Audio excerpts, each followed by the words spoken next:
So Rockstar has just released the new Listings mission set to lead us into the Mansions DLC around the 9th of December.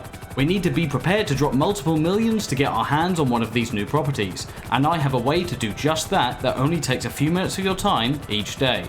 I don't use any Rockstar disapproved glitches during these dailies, so no chance of being banned. Plus, everything can be completed solo and in an invite-only lobby as always, so no chance of getting griefed either. This is how to get tens of millions together, ready for the Mansions DLC in GTA Online.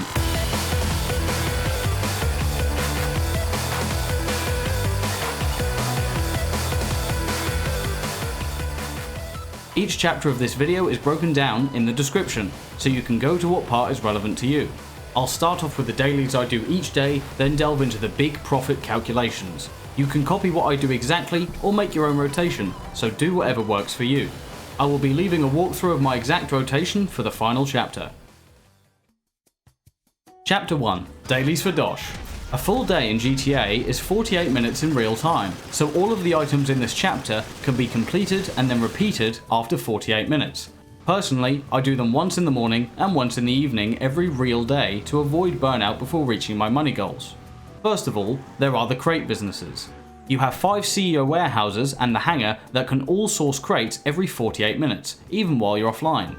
Each CEO technician can source from 1 to 3 crates, plus sometimes a special item, whereas Rooster, from the hangar, can source 1 to 2 crates in the same amount of time. All you have to do is walk up to the technician, or Rooster, and pay their fee.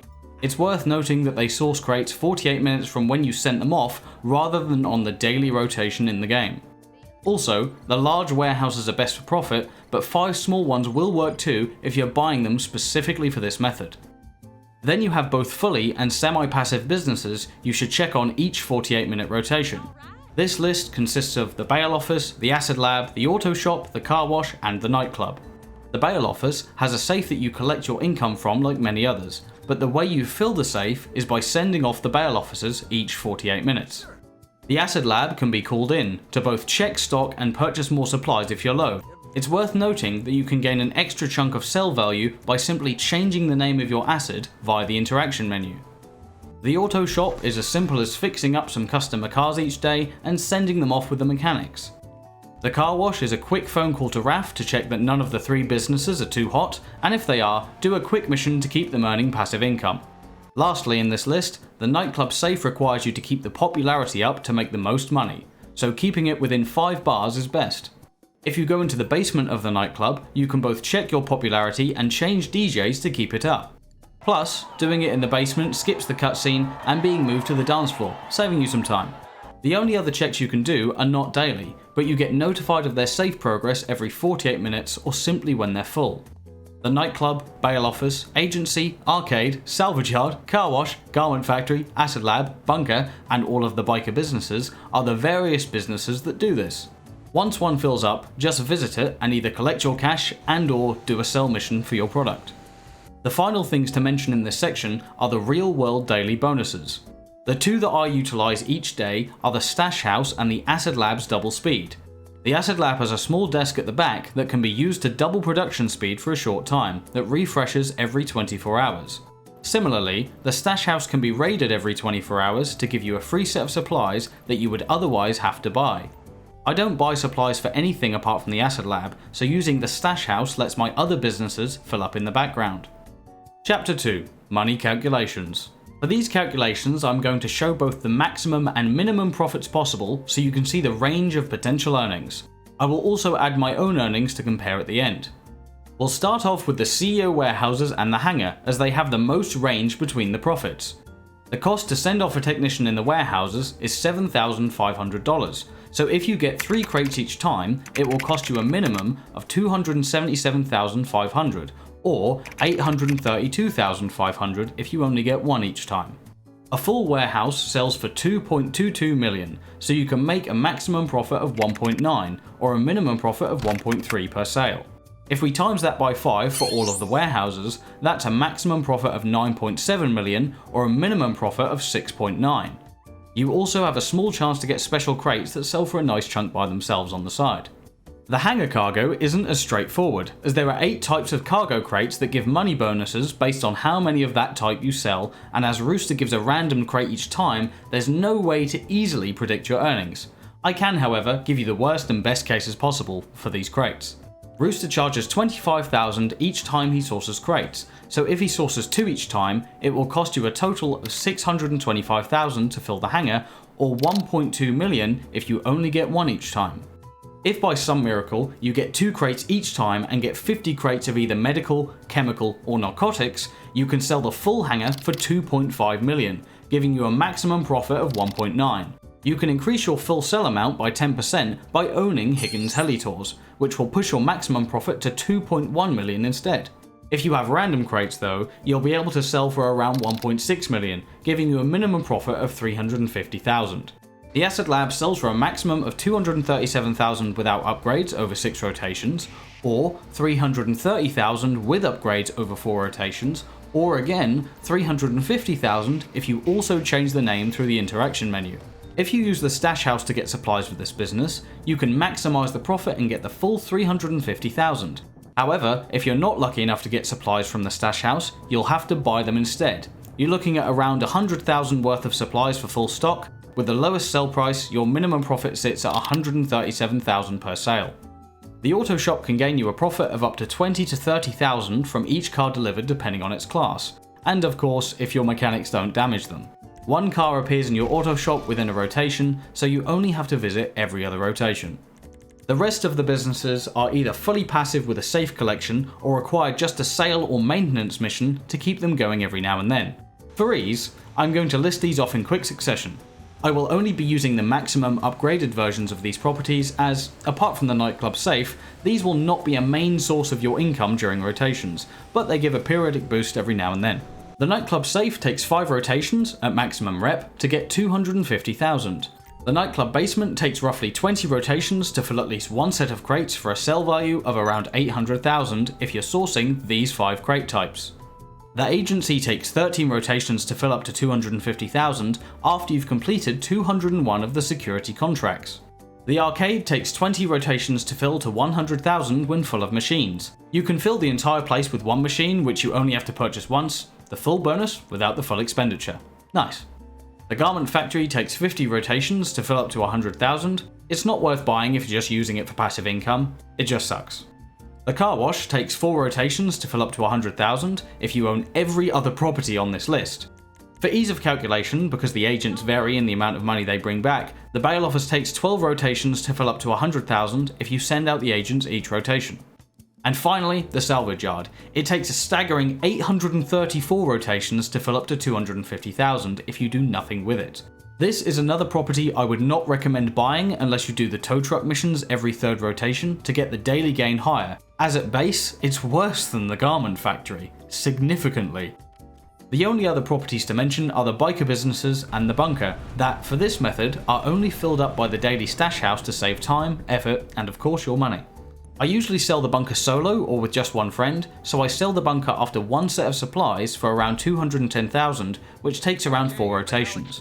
If you go any higher than this, there may be too many vehicles for 1 or 2 people to handle. The biker business's total sales are as follows.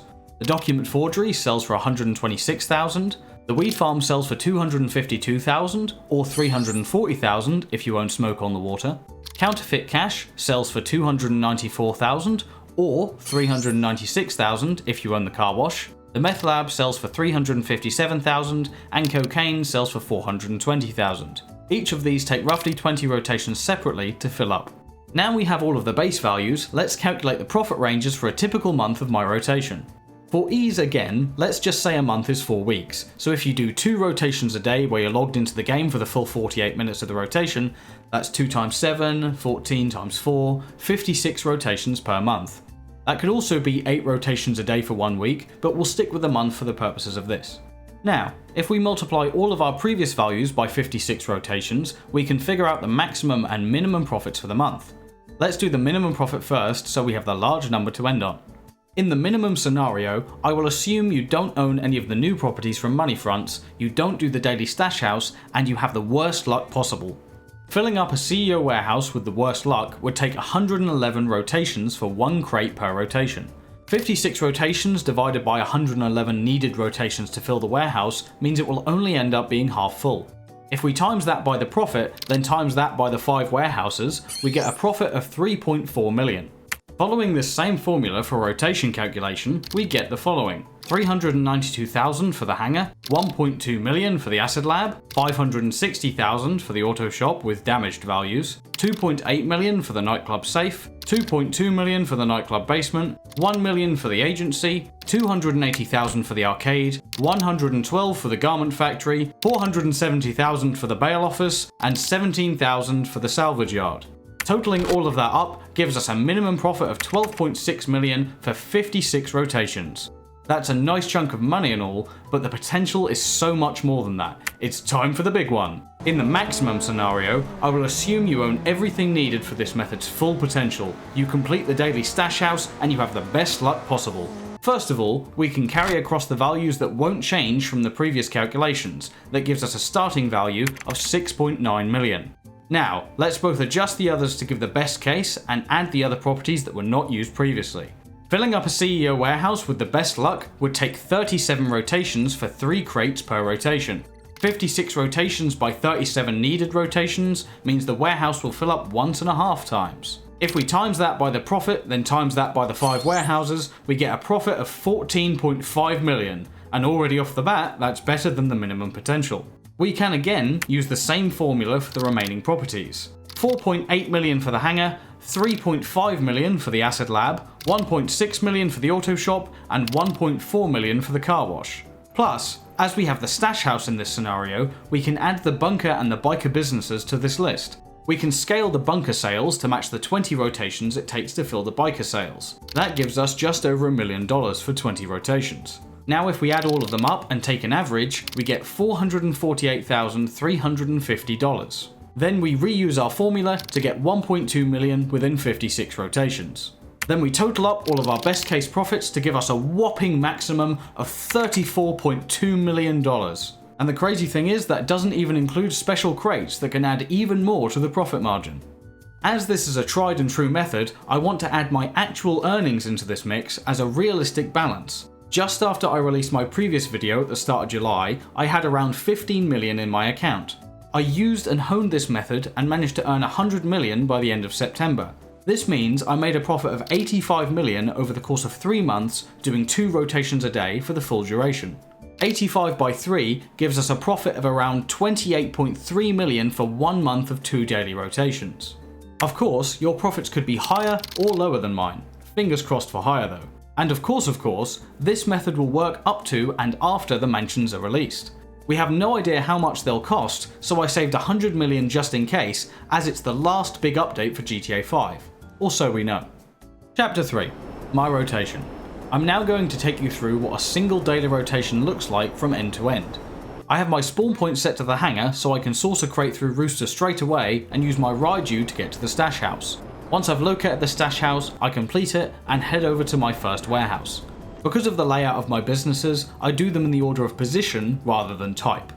As there'll be a lot of interiors going forward for the rest of the rotation, I switch over to the Oppressor Mark II for ease.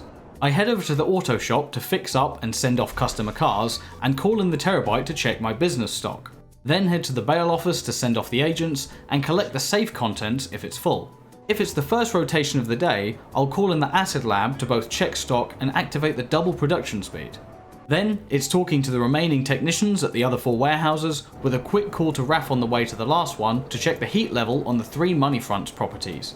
If any are above 90%, I do a quick mission to cool them off.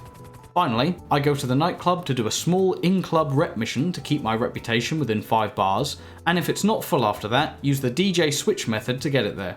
If any of the safe properties notified me they're full during the rotation, I'll also go and collect the safe money after sorting the nightclub. And if any stock businesses, including the nightclub, are filled up, I'll also sell them after collecting the safes. From end to end, this can take from 5 to 10 minutes to complete depending on safe collections, plus however long your sell missions take. I only usually do this rotation once at the beginning of the real world day and once at the end, but you can do this every 48 minutes from the moment you start. If you want to stay in game while you're waiting for the 48-minute reset, you can use this handy AFK taxi method. You simply go to this area on the map, call in a taxi, and set it to this warehouse. You don't actually need to own the warehouse, just put the waypoint where it would be. Make sure not to rush the taxi as it will break what we're trying to do. Once the taxi gets to this gate and stops right here, you're set. If you're on console, make sure your controller is plugged in and always on so you don't get booted. And on Xbox specifically, make sure your AFK displays are turned off as they'll get you kicked as well. Once your 48 minutes are up, you can use a quick lobby swap to teleport back up to your hangar to start the rotation again. And that's everything I do to gain money in a simple and steady way, ready for the Mansion's release on December 9th. Let me know how your grind is going in the comments, or if you do anything differently. If you found this helpful and would like more content like this on the channel, please leave a like and consider subscribing, it helps out a bunch. Thanks for watching, stay brilliant viewers, ta-ra! Many thanks to my Patreon supporters, they help keep the channel running and videos being published. The snake icon below will take you to the channel to see more of my stuff, or you can click on what YouTube thinks is the next video you should watch from my previous content. Anything else can be found in the description. Thanks again for watching, ta-ra!